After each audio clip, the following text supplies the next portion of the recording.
that oil is boiling around it. It's going to rise a little bit. And once we think it's done, we'll take a stick and we'll poke it in there and make sure it comes out dry. Now this baking over a campfire is part of the professor's cooking challenge. I believe it's number 4 on the challenge. So I'll put a link down in the description to the Bushcraft USA forum post that he put up about cooking over the campfire. You know, but I got some water boiling. It's pretty much done for my ramen. And then I had filled up my water bottle from the little creek over there. I'm going to boil that up, and that way I'll have some water in the morning too. And I don't have to worry about boiling water in the morning, and I'll have 2 liters for the entire hike. All right, let's take a look here. Now, it's been on the heat for 45 minutes. You can see it's steaming up, and I can see that the edges are starting to get brown a little bit. So what I did is I took it off the heat, and we're gonna let it cool down here. I just had the lid on it for just retain just a little bit of the heat in there, and we took it off the coals. So we're gonna let it cool down a little bit, and then we'll break it open and see what it looks like. All right, so here it is. It didn't stick at all. Still a little warm. See the bottom? It's just nice, a little crisp, golden brown. So that olive oil really helps to add to the flavor, and I find that it helps keep the bottom from burning. So it sounds kind of hollow. That's kind of how you want bread to sound. And I'm gonna let it cool down for a little bit. And well, you know, let's see. Ooh, that's hot. But there it is. Look at that. Herbs and spices inside of your bannock, and it fluffed up real nice. And I made this batch actually a little bit soupier than I normally do. Like if you're doing bannock in a fry pan, you want it a little thicker. So I made this a little soupier because I figured it needs to settle into the bowl. So anyway, there is Professor's Baking Over a Campfire Challenge, and that's how you bake bannock in the Moore's pot. I was going to look for the Moore's pot, but I don't have it, so we'll just shine on the bread again. The bread was delicious. And now it's time for dessert. Snickers almond, a little hot chocolate with some Bailey's Irish cream. Actually Bailey's coffee flavored. Either way, it's going to be a good night.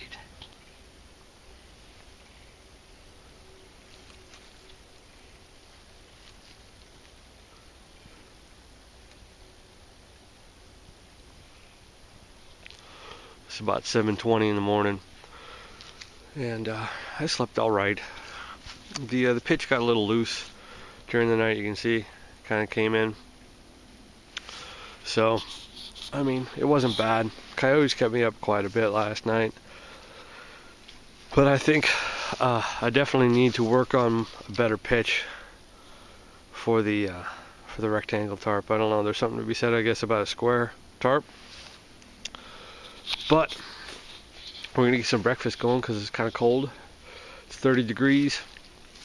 Got down to about 28 last night.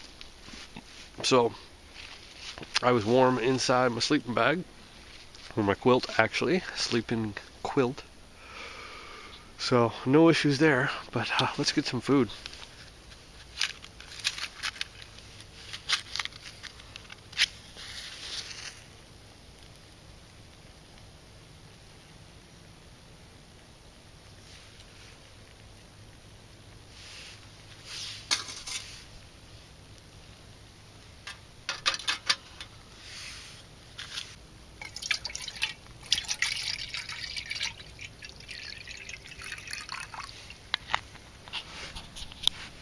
Alright, so we're going to give this a try. We're going to take the bannock mix here, which is, this is the brown sugar and raisin bannock.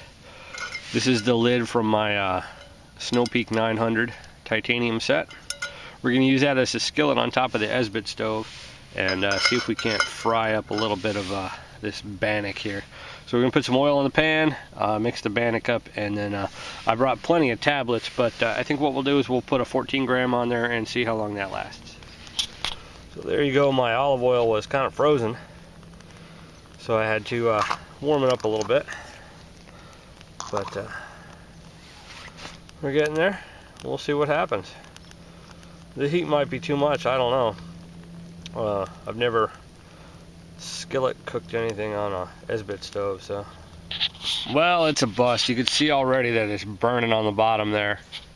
So, I don't know, too much heat, I'm assuming. Titanium's not the best to cook in, you know, so, oh well, that was worth a try, you know. I wonder if you did it like in a little envelope of aluminum foil and just kind of started moving it over the flame, slowly rotating it. Maybe you could do it.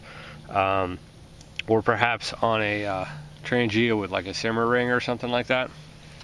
But oh well, it's kind of burnt up down there, so we're gonna go wash this out. But the nice thing about Esbit is you just blow it out, let it cool down, and save it for later. I don't know if you guys can see that, but there's pretty heavy frost on the outside, and I did have some condensation on the inside that was frozen. And with the pitch coming in so much, I was pretty close to my head, I would sit up and knock some ice off. So I need to rethink the pitch for next time, and you know, possibly give it a little bit more head height and just a little bit more room in there. I think a square tarp might be a little bit easier to set up than this rectangle. I'm not sure, but I might do a DIY, you know, 8x8 or something on a canvas. You know, you can get a painter's drop cloth. It'd be a good project to mess around with. But other than that, it worked out well. I mean, I wasn't cold last night, but I got a pretty decent quilt and ground pad, so that helped out. I did feel a little bit more breeze, being that the front end was open. But other than that, it was sleeping with, you know, sleeping in a tent without a front door, essentially. I hung that Lucy LED lamp right in the front there, and I set it on the low setting when I went to bed and just left it on, kind of give me like a night light, you know, just so I could see. And it stayed on till probably about 3 in the morning, maybe 2 or 3, which ain't too bad considering it was pretty cold last night. And you know, I had the fire going. I stoked it up every once in a while when the coyotes got close. You know, fear of the coyotes. Other than that, it was a fine night's sleep.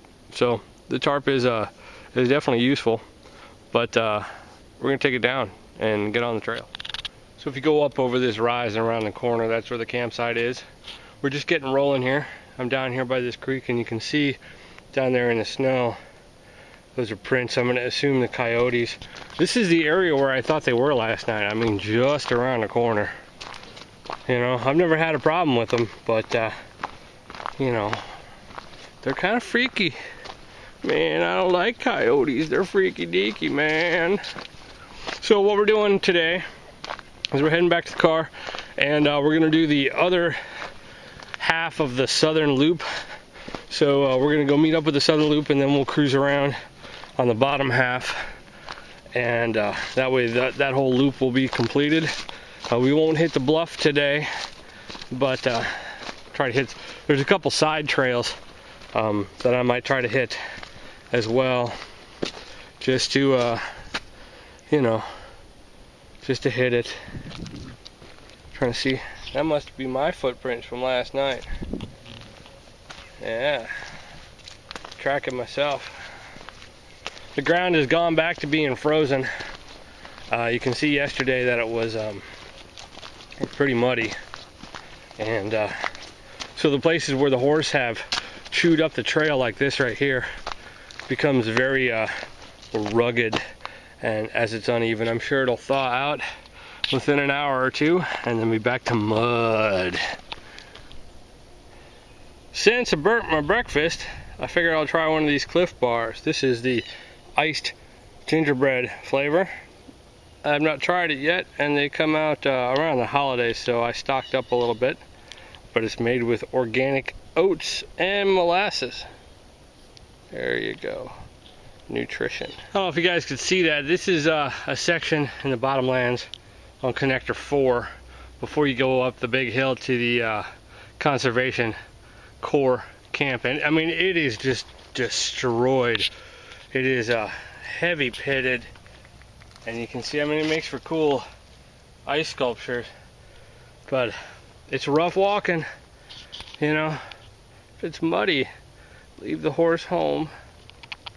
Alright, so we made it to the top of the hill. There is one of the pads. Here's the other pad. And now there is the kind of red-brown blaze saying that the trail goes that way. And then there's a blaze tell you to go that way for the trail. Now this is connector 4. And there's not a single blaze here that says that that is connector 4. Now if you look at the map here, I'll give it a second to focus. But in theory, we're right here. According to the topo lines, we came up this big giant hill. We should be right here. So my guess is that if I follow this road past that little water tower, then that should be the rest of the south loop.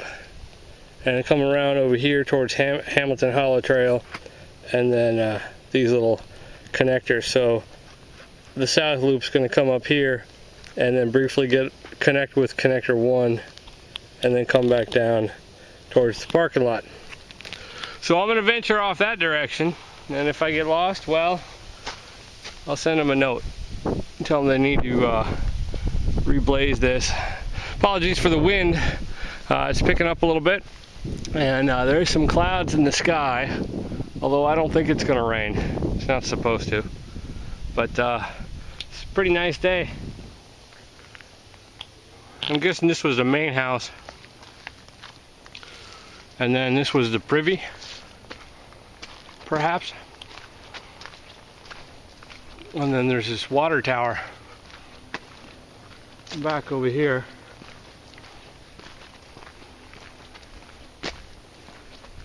Very cool. They're old. And then over here there's some fence posts. No fencing. Just the forest has grown up around it. Just a reminder that when we go, nature will take back over, and you'll end up with things like this completely covered in vines and covered by trees.